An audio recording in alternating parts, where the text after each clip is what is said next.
ଯାଉ ମାସିକିଆ ଦରମାଟା ପଳେଇ ଆସିଲା। ବହୁତ ଦିନ ହେଲେ ଇଚ୍ଛା କରିଥିଲି ଗୋଟେ ଗାଡି କିଣିବି ବୋଲି, ଆଜି ଯାଉଛି ଗାଡିଟେ କିଣିବି।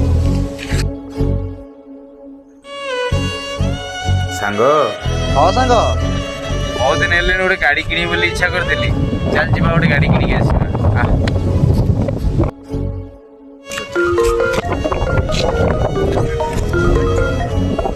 ହଁ ଭଉଣୀ, ହଁ ହଁ ହଉ ମୁଁ ପଠେଇଦେବି। ହଉ